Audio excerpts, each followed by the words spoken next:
بسم اللہ الرحمن الرحیم۔ جیسے ہی میں نے اس کا گھونگھٹ الٹا میرے ہوش اڑ گئے اور میں بے تحاشا چیختا ہوا اس سے دور کھسکا، کیونکہ سامنے بیٹھی لڑکی کا حال بے حال ہو چکا تھا۔ یہ وہ لڑکی لگ ہی نہیں رہی تھی جسے میں کچھ دیر پہلے بیاہ کر لایا تھا، جس کا نفاست سے میک اپ کیا گیا تھا اور خوبصورت سا ہیئر سٹائل بنایا گیا تھا۔ میرے سامنے بیٹھی لڑکی گو کہ وہی تھی، مگر اس کا حلیہ پہلے سے یکسر مختلف تھا۔ اس کی آنکھوں کا کاجل اور لپسٹک پورے چہرے پر پھیلی ہوئی تھی۔ گالوں پر آنسوؤں کے نشان تھے جس کی وجہ سے سارا میک اپ بہہ گیا تھا۔ سب سے بڑھ کر اس کی آنکھیں جو کالی تھیں اب مکمل سفید ہو چکی تھیں، بالکل سفید کہ اس میں کالے رنگ کے لینز بالکل ہی موجود نہیں تھے۔ کاجل پھیلنے کی وجہ سے اس کا پورا چہرہ کالا پڑ گیا تھا۔ دوپٹے کے نیچے اس کے بال مکمل طور پر الجھے اور بکھرے ہوئے تھے، اور اسے دیکھ کر ایسا لگ رہا تھا جیسے کوئی چڑیل سامنے بیٹھی ہو۔ میں خوف سے کانپتا اسے دیکھ ہی رہا تھا جب اس نے اپنی سفید آنکھیں اٹھا کر میری طرف دیکھا۔ ان سفید آنکھوں سے جھلکتی صفاکی پر میرا دل تھرا اٹھا اور میں پیچھے کو کھسکنے لگا۔ جب اس نے ایک جھٹکے سے میری کلائی تھامی، مجھے ایسا لگا جیسے میری کلائی کی ہڈی ٹوٹ جائے گی۔ میں نے خود کو چھڑوانے کی کوشش کی تو اس نے زور سے میری کلائی کو گھمایا، جس سے میری کلائی سے کڑک کی آواز آئی اور پورا کمرہ میری چیخ کی شدت سے گونج اٹھا۔ اس نے میری کلائی کو زوردار جھٹکا دیا تو میں بیڈ پر گر کر تڑپنے لگا۔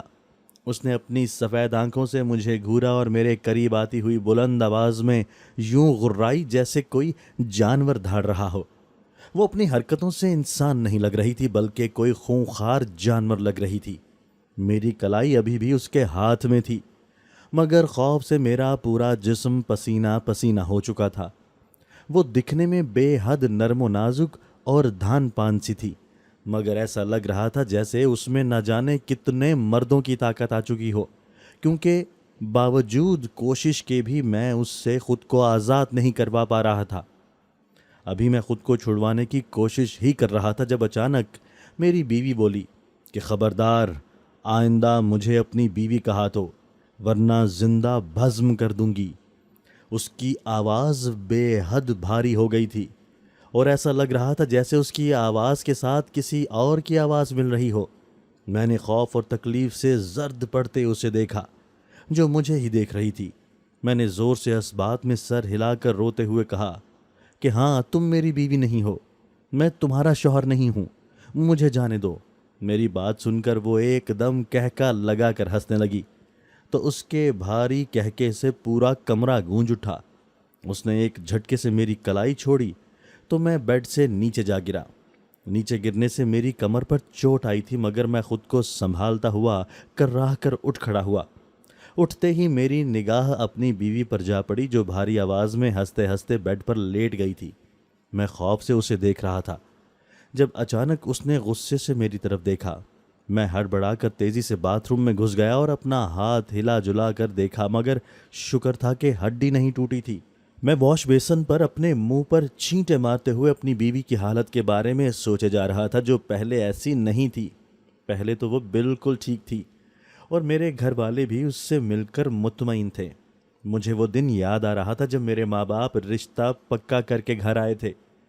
میرا نام کامران ہے، لیکن سب مجھے پیار سے کامی کہتے ہیں۔ میری عمر اس وقت 27 سال ہے اور میری اپنی موبائلز کی دکان ہے۔ میرے گھر میں ہم 6 لوگ تھے، میں، میرا بھائی، میری ایک بہن اور میرے ماں باپ۔ ہم 3 بہن بھائی تھے، ایک بہن اور 2 بھائی۔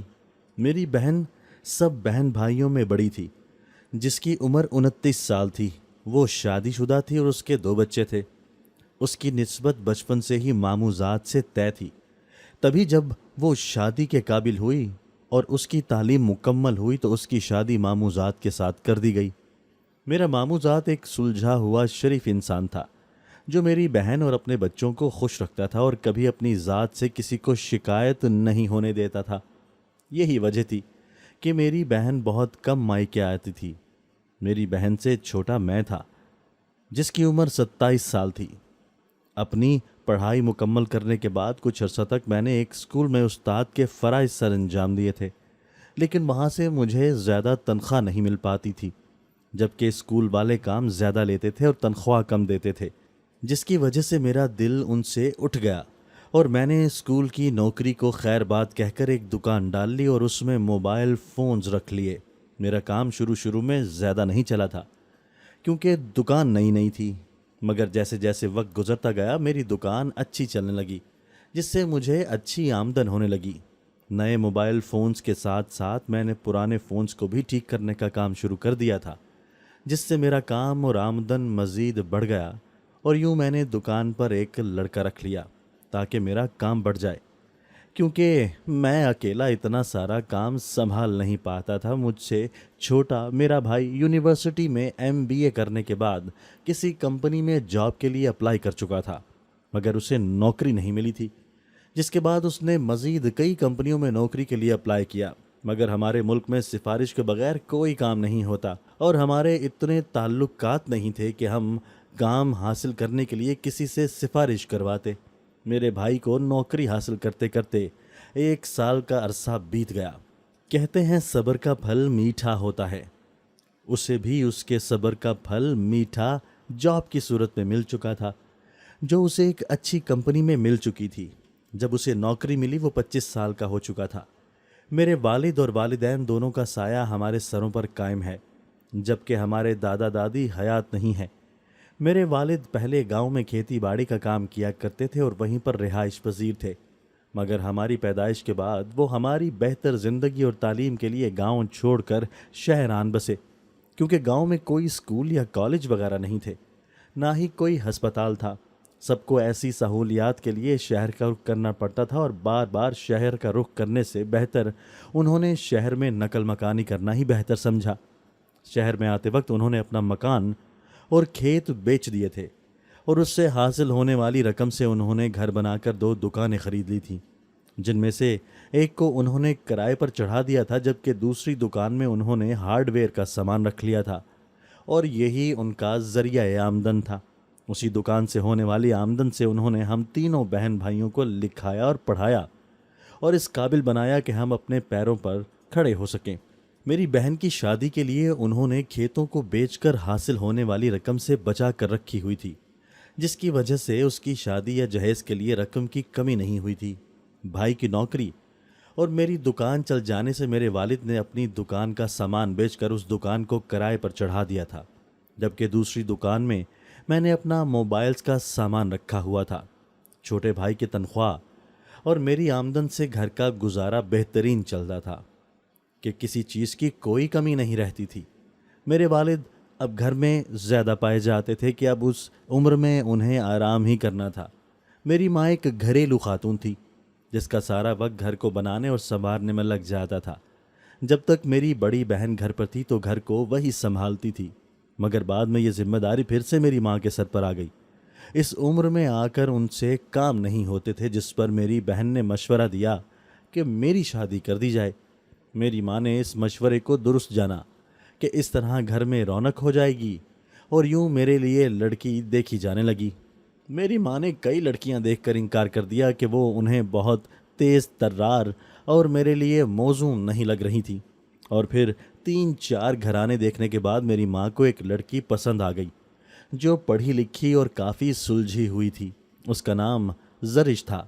زرش کافی خوبصورت تھی، بلکہ خوبصورتی کی تعریف پر پورا اترتی تھی۔ وہ نہ صرف خوبصورت پڑھی لکھی لڑکی تھی بلکہ سگڑ بھی تھی، جو ہر کام میں طاق تھی، اور میری ماں کو ایسی ہی کوئی چست اور سلجھی ہوئی لڑکی چاہیے تھی۔ میری ماں جب سے زرش کو دیکھ کر آئی تھی تب سے صرف اسی کی تعریفیں کیے جا رہی تھی، جس پر مجھے بھی اسے دیکھنے کا اشتیاق تھا، جو تصویر دیکھ کر پورا ہو گیا، اور واقعی بے حد خوبصورت تھی۔ دونوں گھرانے ایک دوسرے کے گھر آئے گئے اور یوں باقاعدہ رشتہ طے کر دیا گیا، اور ساتھ ہی شادی کی تاریخ بھی رکھ دی گئی۔ میں نے زرش کو فقط تصویروں کی حد تک ہی دیکھا تھا کہ ہمارے گھرانے میں رشتہ طے ہونے کے بعد لڑکا لڑکی کا آپس میں بات چیت کا رواج نہیں تھا کہ بنا کسی جائز تعلق کے یہ سب غلط سمجھا جاتا تھا۔ رشتہ طے ہونے کے بعد جلد ہی شادی کی تیاریاں شروع کر دی گئیں، اور ان تیاریوں میں کب شادی کا دن آن پہنچا کسی کو پتہ بھی نہیں چلا۔ نکاح کے بعد رخصتی ہوئی اور ہم زرش کو رخصت کر کے گھر لے آئے۔ میری بہن نے بہن ہونے کے ناطے ساری رسمیں نبھائیں اور پھر جلد ہی زرش کو کمرے میں پہنچا دیا گیا۔ میں کافی دیر تک اپنے دوستوں اور کزنز کے ساتھ بیٹھا باتیں کرتا رہا اور پھر اپنے کمرے کی جانب بڑھا جہاں میری نئی نویلی بیوی موجود تھی۔ میں بے حد خوش تھا کیونکہ زرش مجھے بھی بے حد پسند تھی اور میں آج شادی کی رات پہلی بار اس سے بنفس نفیس ملنے جا رہا تھا، تبھی بے حد خوش تھا۔ میں کمرے میں جانے سے پہلے تک یہی سوچتا رہا تھا کہ میں زرش سے کیا باتیں کروں گا۔ میں شیروانی میں ملبوس اپنے کمرے میں داخل ہوا تو نگاہ کمرے کی سجاوٹ پر پڑی جسے گلاب اور موتیے کے پھولوں سے سجایا گیا تھا۔ پورا کمرہ گلاب اور موتیے کے پھولوں کی بھینی بھینی خوشبو سے مہک رہا تھا۔ پورے کمرے کا جائزہ لے کر میں نے بیڈ کی طرف نگاہ کی تو میں جی جان سے مسکرا دیا کیونکہ وہاں میری نئی نویلی بیوی سرخ رنگ کے لہنگے میں ملبوس گھونگھٹ اوڑھے بیٹھی ہوئی تھی۔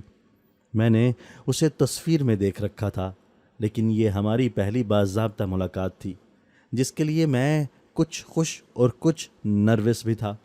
میں نے قدم آگے بڑھائے، بیڈ پر جا کر اس کے سامنے بیٹھ گیا۔ مجھے سمجھ نہیں آ رہی تھی کہ میں کیا کہوں۔ ابھی میں اسی شش و پنج میں تھا جب اچانک میری بیوی کی آواز کمرے میں گونجی جو بے حد سپاٹ اور بھاری ہونے کے ساتھ ساتھ سرد بھی تھی، مگر میں اس کی بات سن کر حیران رہ گیا تھا، جو کہہ رہی تھی کہ وہ مجھے اپنا شوہر نہیں مانتی اور نہ ہی میں اس کا شوہر ہوں تو میں کمرے سے نکل جاؤں۔ اس کی بات سن کر میں ہکا بکا رہ گیا کہ وہ ایسا کیوں کہہ رہی ہے۔ تبھی میں نے کہا، ہمارا آج ہی سب لوگوں کے سامنے نکاح ہوا ہے اور میں باضابطہ طور پر بارات لے کر تمہیں بیاہنے آیا تھا اور تم کہہ رہی ہو کہ میں تمہارا شوہر ہی نہیں ہوں۔ اس کی بات سن کر مجھے غصہ آ گیا تھا، تبھی میرا لہجہ خود بخود سخت ہو گیا تھا۔ اس کی باتوں کو نظر انداز کر کے میں نے آگے بڑھ کر اس کا گھونگھٹ الٹ دیا، مگر جیسے ہی میں نے گھونگھٹ الٹا تو میری چیخ نکل گئی کیونکہ زرش کا حلیہ بے حد بکھرا ہوا تھا۔ کاجل پھیلنے کی وجہ سے اس کا چہرہ بے حد بھیانک لگ رہا تھا اور پھر رہی صحیح کسر اس کی اگلی حرکت نے نکال دی تھی۔ اس نے مجھے تکلیف پہنچائی تھی، مگر شکر تھا کہ میری کلائی ٹوٹنے سے بچ گئی تھی، لیکن اس کا رویہ بے حد عجیب تھا۔ باتھ روم سے باہر آنے کے بعد میں نے دیکھا کہ وہ وہیں اسی حلیے میں لیٹی لیٹی سو گئی تھی۔ اس نے نہ کپڑے بدلے تھے، نہ زیور اتارے تھے، نہ ہی چہرہ صاف کیا تھا، جبکہ میں اس سے ڈرتا ہوا صوفے پر ہی سمٹ کر لیٹ گیا تھا۔ مجھے اس سے عجیب سا خوف محسوس ہو رہا تھا، جیسے وہ ابھی اٹھے گی اور پھر سے مجھ پر حملہ کر دے گی، لیکن ایسا کچھ نہیں ہوا، بلکہ وہ گہری نیند سو رہی تھی۔ میں نے نہ کہیں سنا تھا نہ ہی کہیں دیکھا تھا کہ کسی دلہن نے اپنی شادی کی پہلی رات اپنے شوہر کے ساتھ ایسا رویہ اپنایا ہو، مگر میرے ساتھ ایسا ہو چکا تھا۔ نرم و نازک سی نظر آنے والی زرش نے مجھے بے حد تکلیف پہنچائی تھی، جیسے اس میں نہ جانے کتنی طاقت موجود ہو۔ لگتا ہی نہیں تھا کہ یہ وہی نفیس اور سلجھی ہوئی زرش ہے۔ یہی سب سوچتے سوچتے میں گہری نیند میں اتر گیا تھا۔ اگلی صبح میری آنکھ کھٹ پٹ کی آواز سے کھلی تھی۔ میں نے آنکھیں کھول کر دیکھا تو زرش آئینے کے سامنے کھڑی ہو کر بال بنا رہی تھی۔ میں اسے دیکھتے ہی خوف سے کھڑا ہوتا کپڑے لے کر باتھ روم میں گھس گیا۔ باہر آ کے بھی میں نے اس سے کوئی بات نہیں کی، جیسے اگر بات کروں گا تو وہ مجھ سے رات کی طرح پیش آئے گی۔ زرش نے مجھ سے بات کرنے کی کوشش کی تو اس کا بے حد نرم اور لجایا سا انداز دیکھ کر میں حیران رہ گیا کہ رات کو وہ اتنی خونخوار بنی ہوئی تھی اور اب حلاوت سے پیش آ رہی تھی۔ میں نے کچھ کہنے کی بجائے اس سے صاف ساتھ رات کے اس رویے کے بارے میں پوچھا تو وہ صاف مکر گئی کہ اس نے ایسا نہیں کیا، جس پر میں مزید حیران ہوا کہ شاید وہ جان بوجھ کر مجھے ستا رہی ہو۔ لیکن پھر خیال آیا کہ اس کا مجھے تکلیف دینا اور ڈرانا تو اس کا ستانا نہیں ہو سکتا۔ میں نے اس سے اس حوالے سے مزید کوئی بات نہیں کی اور پھر ولیمے کی تیاریوں میں مگن ہو کر مجھے اس سے بات کرنے کا موقع نہ مل سکا۔ ولیمے کے بعد وہ رسم کے طور پر اپنے گھر چلی گئی اور وہ رات میری سکون سے گزری۔ پچھلی رات چونکہ میں سکون سے نہ سو سکا تھا، تبھی گہری اور پرسکون نیند سویا۔ اگلے دن ہم جا کر زرش کو گھر لے آئے تھے۔ سب کے ساتھ اس کا رویہ میرے ساتھ بھی نارمل تھا۔ وہ مجھ سے شرما رہی تھی اور نرمی سے بات کر رہی تھی، جس پر میں نے سکون کا سانس لیا کہ وہ اب ٹھیک تھی اور شاید اس نے مجھے ڈرانے کے لیے شادی کی رات ایسا کچھ کہا ہو، لیکن سچ تو یہ تھا کہ مجھے اس کا یہ کہنا بہت برا لگا تھا کہ وہ مجھے اپنا شوہر نہیں مانتی، مگر میں نے بات کا بتنگڑ بنانے کے بجائے رات گئی بات گئی کے محاورے پر عمل کرتے ہوئے پچھلی باتیں بھلا کر نئے سرے سے اپنی زندگی کی شروعات کرنے کا سوچا۔ رات ہوئی تو میں اور زرش اپنے کمرے میں آ گئے۔ میں کپڑے چینج کرنے باتھ روم میں گھس گیا اور پھر کچھ دیر بعد باہر آیا تو دیکھا کہ زرش آئینے کے سامنے بیٹھی ہوئی تھی۔ اس کے بال بکھرے ہوئے تھے اور سر جھکا ہوا تھا۔ میں بیڈ پر بیٹھ گیا کہ وہ بال بنا رہی ہے، مگر جب وہ کافی دیر نہ اٹھی تو میں کچھ پریشان ہوتا اپنی جگہ سے اٹھ کر اس کے قریب آیا اور اس کے کندھے پر ہاتھ رکھ کر اسے پکارا۔ میری آواز سنتے ہی اس نے ایک جھٹکے سے چہرے کا رخ موڑ کر مجھے دیکھا۔ جھٹکا لگنے سے اس کے بال اس کے کندھوں پر لہرا گئے، مگر اس کا چہرہ جیسے ہی میرے سامنے آیا مجھے ایک جھٹکا سا لگا اور میں بے ساختہ خوف سے پیچھے کو کھسکا، کیونکہ آج پھر اس کی آنکھیں سفید رنگ کی ہو چکی تھیں۔ اچانک ہی کمرے میں عجیب سی گرم تپش زدہ ہوا چلنے لگی، جس سے ہر چیز اپنی جگہ سے ہل کر نیچے گرنے لگی۔ میں نے زرش کو دیکھا جس کے بال دائیں بائیں لہراتے خوفناک سمنظر پیش کر رہے تھے۔ میں نے خوف سے ہکلا کر اس کا نام لیا تو وہ اچانک اپنی جگہ سے کھڑی ہوتی میری گردن پر ہاتھ جما گئی اور دھاڑ کر بولی، کہا تھا نا میں نے کہ تم میرے شوہر نہیں ہو، تو ہمت کیسے ہوئی مجھے چھونے کی؟ کیوں چھوا مجھے؟ شوہر نہیں ہو تم میرے۔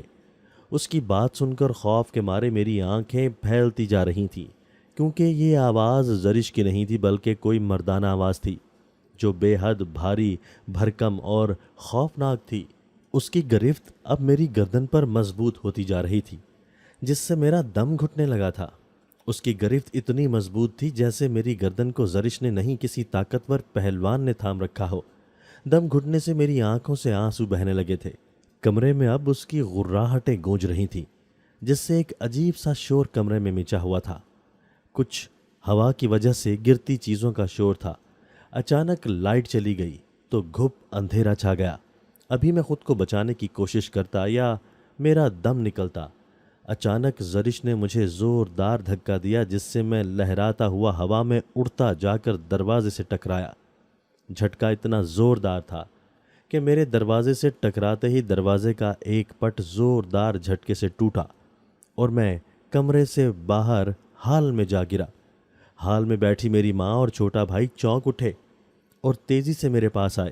دم گھٹنے کی وجہ سے میں گہرے گہرے سانس بھرتا کھانس رہا تھا۔ درد کی شدت سے میرا پورا چہرہ سرخ ہو چکا تھا، جسے دیکھ کر میری ماں اور بھائی گھبرا گئے اور تیزی سے مجھے سنبھالتے ہوئے صوفے پر بٹھا کر پانی پلانے لگے۔ خوف سے میرا پورا جسم کانپ رہا تھا۔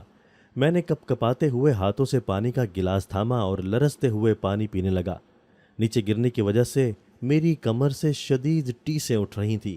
میرا سانس کچھ بحال ہوا تو میری ماں نے مجھ سے استفسار کیا کہ کیا ہوا، جس پر میں نے ایک خوف زدہ سی نگاہ اپنے کمرے کے دروازے کی طرف اٹھائی، جس کا ایک پٹ ابھی بھی زور زور سے بج رہا تھا اور وہاں سے ہنوز شور کی آوازیں آ رہی تھیں، جس میں زرش کی زوردار غراہٹیں بھی شامل تھیں۔ میں نے گہرا سانس بھرتے ہوئے شروع سے لے کر ساری بات اپنی ماں کو بتا دی، جسے سن کر میری اماں اور بھائی کی آنکھیں پھیلتی چلی گئیں اور انہوں نے بھی خوف سے میرے کمرے کی طرف دیکھا، جیسے انہیں میرے کہے پر یقین نہ آیا۔ میں نے خدا کا شکر ادا کیا کہ گھر میں کوئی مہمان نہیں تھا اور بہن بھی اپنے میاں کے ساتھ اپنے سسرال واپس جا چکی تھی، مگر زرش کا یہ رویہ اور یہ انداز ہم سب کے لیے بے حد حیران کن تھا۔ اس کے بعد ہم میں سے کسی نے کمرے کا رخ نہیں کیا تھا اور نہ ہی زرش کمرے سے باہر آئی تھی۔ باقی کی رات میں نے حال میں ہی گزاری تھی اور میری ماں بھی وہیں موجود تھی، جبکہ میرا بھائی سونے کے لیے اپنے کمرے میں چلا گیا تھا۔ ساری رات سوئی جاگی کیفیت میں گزارنے کی وجہ سے اگلی صبح میری آنکھ دیر سے کھلی تھی، مگر جیسے ہی میری آنکھ کھلی کوئی کھلے بالوں والی عورت مجھ پر جھکی ہوئی تھی۔ آنکھوں میں دھندلاہٹ کی وجہ مجھے وہ عورت صاف نظر نہیں آئی تھی، مگر رات کا سارا منظر ذہن پر تازہ ہوا تھا، جس کی وجہ سے میں زوردار چیختا صوفے سے اٹھ کر ایک جانب کھڑا ہو کر آنکھیں مسلنے لگا۔ میری چیخ سن کر سبھی وہاں آ گئے تھے۔ میں نے آنکھیں مسل کر دیکھا تو وہ زرش تھی جو تیار ہو کر کھلے بال لیے کھڑی تھی اور وہی مجھ پر جھکی مجھے جگا رہی تھی۔ جب میں اس سے ڈر کر اٹھ گیا۔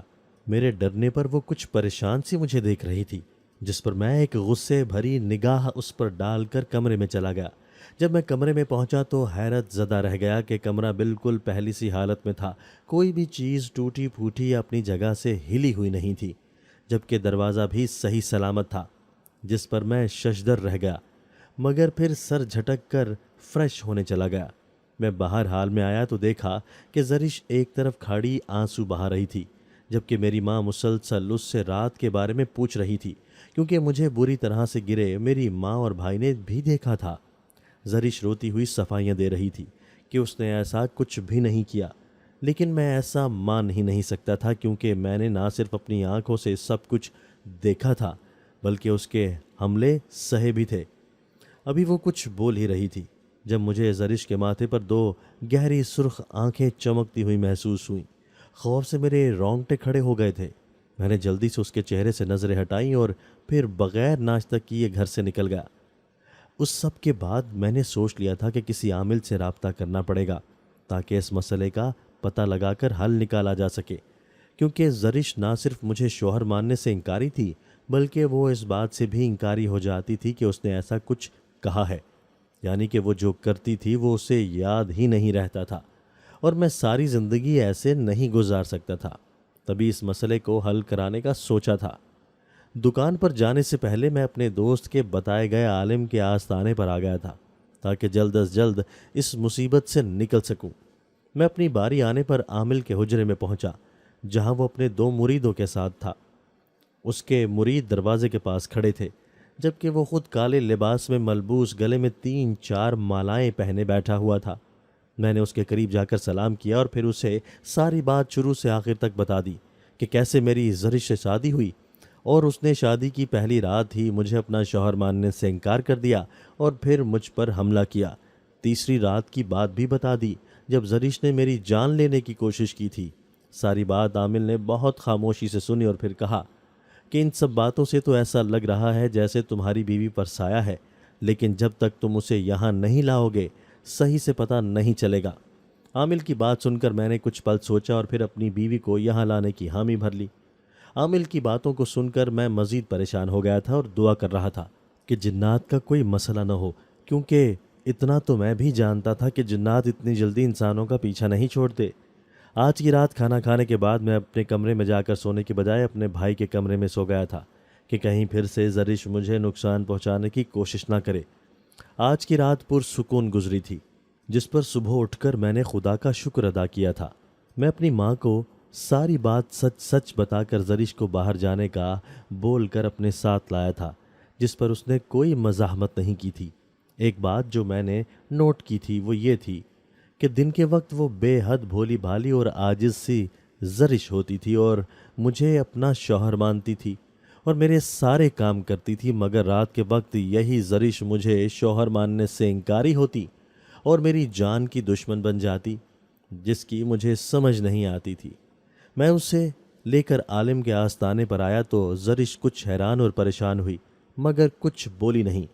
میں اسے عامل کے پاس اس کے حجرے میں لے آیا تو عامل نے زرش کو اپنے سامنے بیٹھنے کا کہا۔ وہ گھبراتی ہوئی عامل کے سامنے بیٹھ چکی تھی۔ عامل نے اس سے اس کا اور اس کی ماں کا نام وغیرہ پوچھا اور پھر اس کے سر پر ہاتھ رکھتے زیر لب کچھ پڑھنا شروع کر دیا۔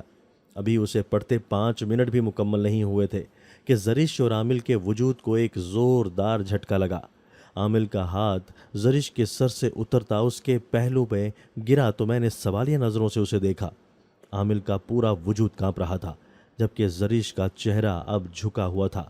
عامل نے کہا کہ اس پر ایک جن قابض ہے، لیکن آج سے نہیں، اس کے بچپن سے۔ عامل کی بات سن کر میں حیران رہ گیا کہ زرش کے گھر والوں نے ہم سے زرش کے بارے میں بھی اتنی بڑی بات چھپائی تھی۔ اس سے پہلے کہ میں غصے سے اٹھ کر زرش کو ساتھ لے کر جاتا کہ اچانک زرش نے زور سے میرا ہاتھ تھاما۔ اس کی گرفت اتنی مضبوط تھی کہ مجھے اپنے ہاتھوں کی ہڈیاں ٹوٹتی ہوئی محسوس ہوئیں۔ میں نے اپنا ہاتھ چھڑوانا چاہا تو اس نے ایک جھٹکے سے مجھے چھوڑا، جس پر میں اچھلتا ہوا پیچھے جا گرا۔ عامل بھی یہ سب دیکھ کر اٹھ کھڑا ہوا، اور جب اس کے دونوں مرید دروازہ بند کر کے ایک طرف بھاگے اور کچھ دیر بعد رسی لے کر نمودار ہوئے۔ کمرے میں اب زرش کے زور زور سانسیں لینے اور غرانے کی آوازیں آ رہی تھیں۔ اچانک اس نے اپنا جھکا ہوا سر اٹھایا تو اس کی آنکھیں رات کی طرح بالکل سفید ہو چکی تھیں۔ وہ میری طرف دیکھ کر دھاڑتے ہوئے بولی کہ یہ تیری بیوی نہیں ہے، نہ ہی تو اس کا شوہر ہے، بلکہ یہ میری ہے اور اسے مجھ سے کوئی دور نہیں کر سکتا۔ تو بھی نہیں۔ اس کی آواز بے حد بھاری اور مردانہ تھی، جو اس کی آواز کے ساتھ مل کر بولتی پورے حجرے میں گونج رہی تھی۔ میں خوف سے اپنی جگہ سے اٹھ کر پیچھے کو کھسکنے لگا۔ پوری زندگی میں پہلی بار ایسی کسی صورتحال سے واسطہ پڑا تھا۔ تبھی میں بہت ڈر گیا تھا۔ میں نے عامل کو دیکھا جو زیر لب کچھ پڑھتا پانی پر دم کر رہا تھا۔ ابھی میں مزید پیچھے کو ہوتا کہ اچانک زرش میری طرف لپکی اور مجھے بالوں سے دبوچ کر گھمانے لگی۔ مجھے لگا جیسے میرے بال جڑ سے اکھڑ جائیں گے۔ زرش نے زور سے مجھے چھوڑا تو میں سامنے دیوار سے جا ٹکرایا۔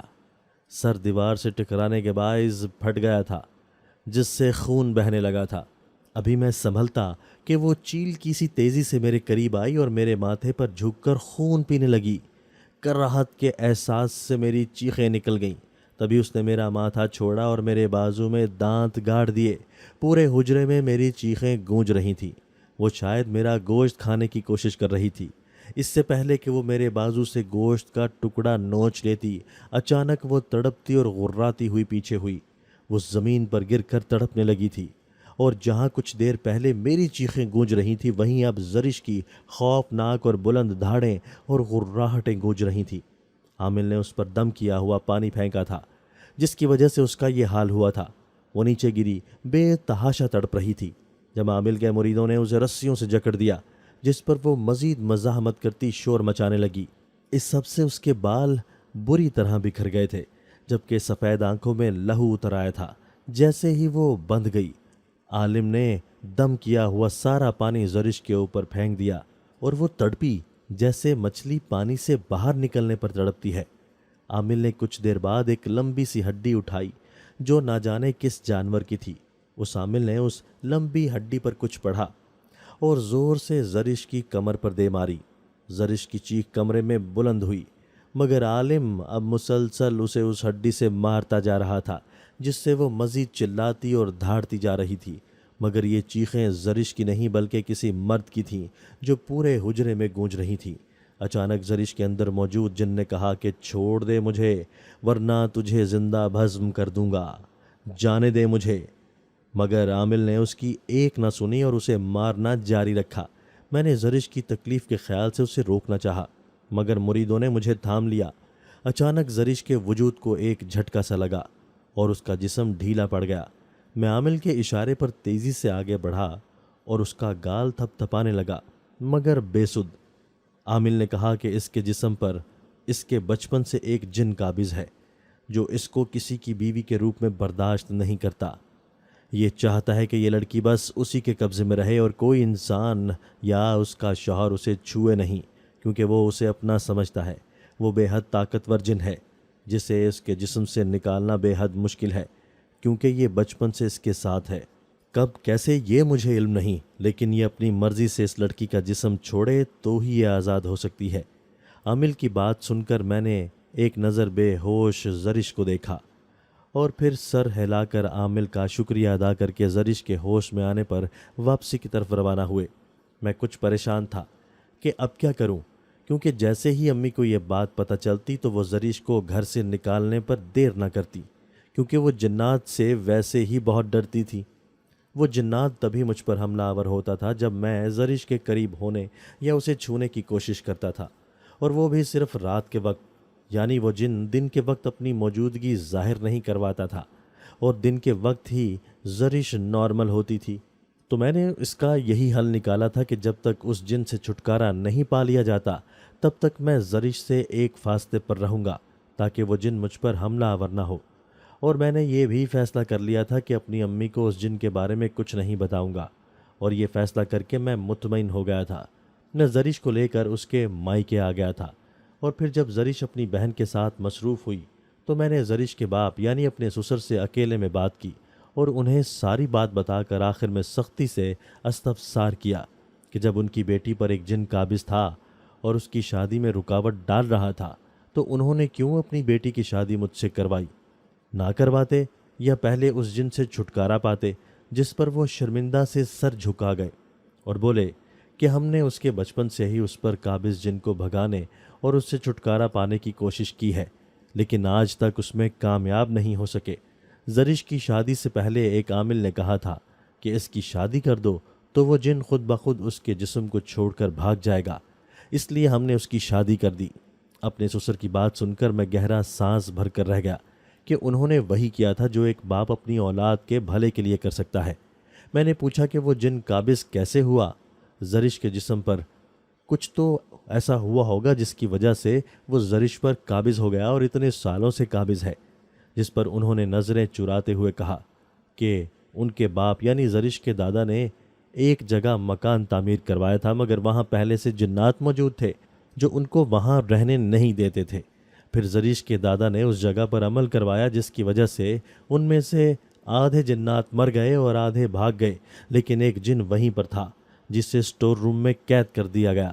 حالات کچھ ٹھیک ہونے کے بعد وہ سب لوگ وہاں شفٹ ہو گئے تھے، لیکن اپنے بچپن میں ایک دن زرش غلطی سے سٹور روم میں چلی گئی اور الماری میں پڑی اس بوتل کو کھول دیا جس میں جن قید تھا۔ اس بوتل سے آزاد ہوتے ہی وہ جن زرش کے جسم پر قابض ہو گیا اور تب سے اب تک قابض ہے، لیکن وہ اسے کوئی نقصان نہیں پہنچاتا۔ لیکن اگر کوئی زرش کو نقصان پہنچائے یا تکلیف دے تو اسے ضرور تکلیف پہنچاتا ہے۔ اپنے سسر کی ساری بات سن کر میں نے ان سے اس گھر کا پوچھا جہاں پر جنات قابض تھے، جس پر انہوں نے مجھے گھر کا ایڈریس دیتے ہوئے کہا کہ وہ گھر کسی اور کو بیچ کر اس گھر میں شفٹ ہو گئے تھے۔ اب پتہ نہیں وہ مکان کس کے پاس ہے۔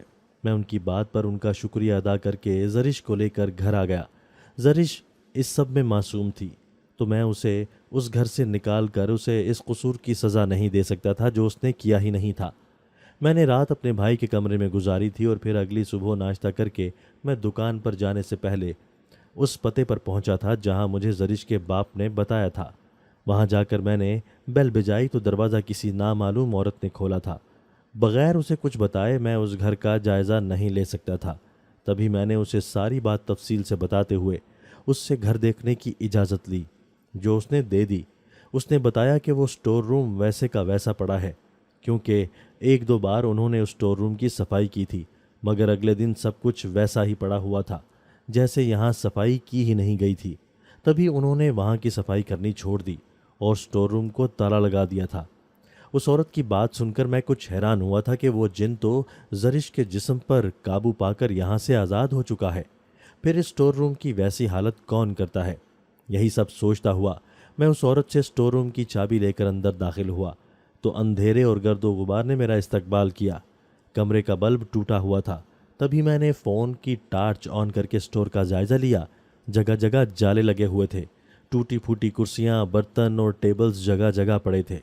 کچھ چادریں بھی ان کے اوپر لٹک رہی تھیں۔ ایک طرف پرانے کپڑوں کا کچھ ڈھیر تھا جو مٹی سے اٹا ہوا تھا، اور ایک دیوار کے ساتھ الماری پڑی ہوئی تھی جو کافی پرانی اور خراب لگ رہی تھی۔ اس الماری کے ساتھ دائیں طرف ایک صندوق بھی پڑا ہوا تھا جس کا ڈھکن کھلا ہوا تھا۔ اندر شاید استعمال شدہ چیزیں موجود تھیں۔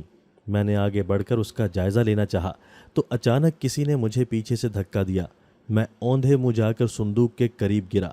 میں نے خوف زدہ ہو کر پلٹ کر دیکھا تو کوئی بھی نہیں تھا۔ میں نے صندوق میں جھانکا تو ایک چھوٹی سی بوتل نظر آئی جو کافی پرانی تھی اور اس کا ڈھکن غائب تھا۔ یہ شاید وہی بوتل تھی جس میں سے زرش نے وہ جن آزاد کیا تھا۔ میں نے وہ بوتل پکڑ کر اپنی جیب میں ڈالی کہ تبھی کسی نے میرے پیر کو پکڑ کر زور سے گھسیٹا اور پھر مجھے ہوا میں اچھال دیا۔ میں زور سے چیختا ہوا الماری سے ٹکرا کر ٹوٹی ہوئی کرسیوں پر گرا تو تکلیف کے مارے میرا جوڑ جوڑ دکھنے لگا۔ میرے منہ سے مسلسل چیخیں نکل رہی تھیں۔ ابھی میں اٹھنے کی کوشش کرتا کہ کسی نے میرے بال دبوچے اور زور زور سے جھٹکے دیتا ہوا بھاری گرجدار آواز میں بولا کہ دفع ہو جا یہاں سے، ورنہ میں تجھے زندہ جلا دوں گا۔ یہ میرے بیٹے کا مسکن ہے، چلا جا یہاں سے۔ اتنا کہہ کر اس نے میرا بازو دبوچا اور ایک زوردار جھٹکے سے مجھے سٹور روم سے باہر پھینک کر دروازہ ٹھک سے بند کر دیا۔ میں اپنے فون سمیت باہر گرا، زخمی حالت میں کرہ رہا تھا۔ میرے جسم پر کئی خراشیں آئی تھیں جن میں جلن اٹھ رہی تھی۔ مالک مکان میرے پاس آئی اور مجھے سہارا دیتی ہوئی حال میں لا کر پانی پلانے لگی اور بولی کہ میں نے کہا تھا کہ مت جاؤ اندر۔ میں کوئی جواب دیے بنا پانی پی کر اٹھ کر لنگڑاتا ہوا باہر آ گیا۔ میں اس نادیدہ جن کی باتوں کو سوچ رہا تھا جس کا کہنا تھا کہ یہ اسٹور روم اس کے بیٹے کا مسکن ہے، یعنی شاید اسی جن کا جو زرش کے جسم پر قابض ہے۔ یہاں سے سارے جنات بھاگ گئے تھے، صرف وہی جن یہاں رہ گیا تھا، تو شاید اس کا باپ اسے لینے واپس آیا ہے۔ یہ سب سوچتے ہوئے میں کلینک پہنچا، جہاں سے مرہم پٹی کروا کر میں سیدھا عالم کے پاس آیا اور اسے ساری بات بتائی۔ عامل نے مجھے زرش کو وہاں لانے کی ہدایت کی اور مجھ سے وہ بوتل لے لی جو میں نے اسٹور روم سے لی تھی۔ عامل کی ہدایت پر میں گھر چلا گیا تو سب مجھے زخمی حالت میں دیکھ کر پریشان ہو گئے۔ زرش باقاعدہ رونے لگی تو میں نے سب کو تسلی دی۔ اس کے بعد میں سب سے بہانہ بنا کر زرش کو اپنے ساتھ اسی گھر میں لے آیا جہاں سے وہ جن زرش کے جسم پر قابض ہوا تھا۔ جب میں وہاں پہنچا تو مغرب کا وقت ہونے والا تھا۔ عامل وہاں پہلے ہی پہنچ چکا تھا اور اس نے مالک مکان سے اسٹور روم میں جانے کی اجازت بھی لے لی تھی۔ زرش کے جسم میں وہ جن رات کے وقت آیا ہوتا تھا، تبھی اس عامل نے رات کا وقت چنا تھا۔ ہم تینوں مغرب کی اذان کے بعد اس اسٹور روم میں داخل ہو گئے۔ عامل نے تیزی سے کچھ پڑھ کر پورے کمرے میں پھونکا اور پھر زمین پر بیٹھ کر اپنا سامان نکالنے لگا۔ اس نے زمین پر کراس کی شکل بنا کر اس کے کونوں میں لیمو رکھ دیے اور پھر ایک لمبی سی سوئی لے کر کراس کے درمیان میں دھاگے کا چھوٹا سا گولا رکھ کر اس میں وہ لمبی سوئی یوں چبھو دی کہ اب وہ ساکن سیدھی کھڑی تھی۔ اس کراس کے سامنے اس نے زرش کو بٹھایا اور پھر چوکڑی مار کر اپنے دونوں ہاتھ گھٹنوں پر رکھ کر زیر لب کچھ پڑھنے لگا، اور جب پڑھ لیتا تو زرش کی طرف پھونک دیتا۔ میں ایک کونے میں کھڑا یہ سب دیکھتا رہا۔ اچانک زرش کا جسم اکڑ گیا اور اس کا چہرہ جھک گیا۔ اس کے بعد اس نے اپنے سر کو جھٹکا دیا تو اس کے بال کندھوں اور چہروں پر بکھر گئے اور اس کا جسم ہولے ہولے لرزنے لگا۔ عامل نے بغور زرش کو دیکھا اور ایک بار کوئی منتر پڑھ کر زرش پر پھونکا۔ زرش کے جسم کو ایک اور جھٹکا لگا اور وہ خوفناک انداز میں غرانے لگی، مگر وہ غراہٹیں مردانہ آواز میں تھیں، جس کا مطلب تھا کہ وہ جن اس میں جاگ گیا ہے۔ اچانک وہ اپنی جگہ سے اچھلا اور عامل کے جانب بڑھا اور اس کو گردن سے دبوچ لیا، مگر عامل پرسکون سا اپنی جگہ پر بیٹھا منتر پڑھتا رہا جیسے اسے کوئی تکلیف ہی نہ ہو۔ یہ سب دیکھ کر میں اپنی جگہ پر منجمد کھڑا تھا کہ جیسے میں حرکت کروں گا تو وہ جن مجھے پکڑ لے گا، کہ تبھی اچانک کسی نے مجھے گردن سے دبوچا اور غرا کر کہا کہ تو پھر آ گیا، اب تجھے بھسم کر دوں گا۔ اتنا کہہ کر اس نے مجھے نیچے زمین پر دھکا دیا۔ میں نے اسے دیکھنے کی کوشش کی مگر وہ نظر نہیں آیا کہ تبھی میرے چاروں طرف گول دائرے میں آگ بھڑک اٹھی۔ وہ آگ بلند ہوتی جا رہی تھی کہ میرے جسم سے گرمی کے باعث بے حد پسینہ خارج ہونے لگا تھا۔ میں زور زور سے چیخنے لگا تو عامل نے آنکھیں کھول کر میری طرف دیکھا اور ایک جھٹکے سے زرش کے اندر موجود جن سے اپنی گردن چھڑوائی اور زرش کو میری طرف دھکیلا۔ وہ آگ کو پار کرتی لڑک کر آگ کے دائرے میں میرے قریب آن گری اور اٹھ کھڑی ہوئی۔ زرش اب زور زور سے دھاڑتی ہوئی چیخ رہی تھی، لیکن آواز اب بھی اسی جن کی تھی۔ آگ کی گرمی سے میرا برا حال تھا۔ میں جیسے ہی آگ کے دائرے سے باہر نکلنے کی کوشش کرتا تو آگ مزید بلند ہوتی جاتی۔ اب تو ایسا لگ رہا تھا جیسے وہ آگ میرے اور زرش کے قریب آتی جا رہی ہو۔ میری چیخیں زرش کی دھاڑوں کے ساتھ پورے کمرے میں گونج رہی تھی کہ میں نے دیکھا کہ عامل کے سامنے دھاگے میں رکھی سوئی گول گول گھومنے لگی تھی اور عامل زیر لب کچھ پڑھ رہا تھا۔ اچانک پورے کمرے میں بدبو سی پھیلتی محسوس ہوئی اور ایک کالا دھواں کمرے میں چکراتا ہوا عامل کے بالکل سامنے آن ٹکا، اور پھر وہ دھواں ایک وجود میں بدل گیا جو کہ ایک بوڑھے جن کا تھا، جس کی لمبی سفید داڑھی اس کے سینے سے نیچے جا رہی تھی۔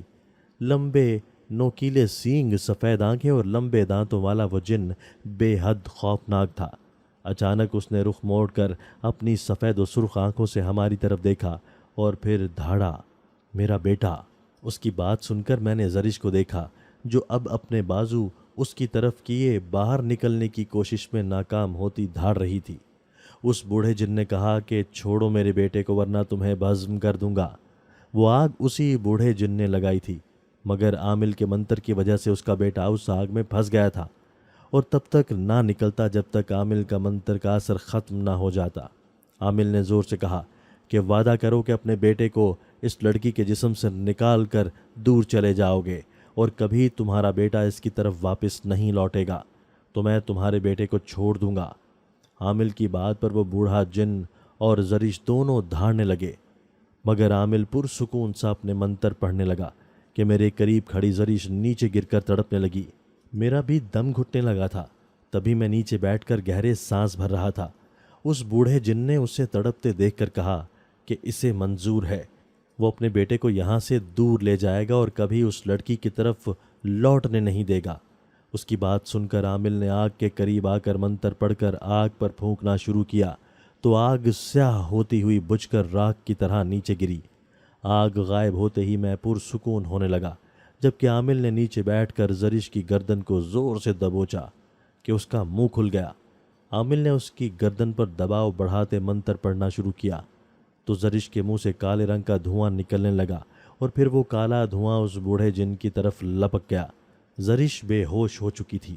وہ کالا دھواں اب ایک خوفناک جن میں بدل گیا تھا جو آنکھیں بند کیے بوڑھے جن کے ساتھ لگا بیٹھا تھا۔